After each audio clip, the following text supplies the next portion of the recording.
Ще ти кажа историята и така, както вятърът я прошепва на цветята. Имаше една жена, която не се роди от отроба, а от пламък. Косите й бяха огън, но не изгаряха, те помнеха. Помнеха всички слънца, които някога са обичали земята. Тя стоеше сред поле от цветя, но не беше част от него. И не беше отделна.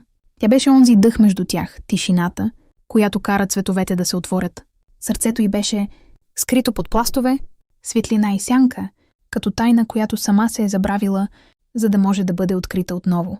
И когато вятърът я попита: "Коя си ти?", тя се усмихна леко, сякаш знаеше, че въпросът е по-красив от отговора. "Аз съм споменът на любовта", прошепна тя, преди да се превърне в болка.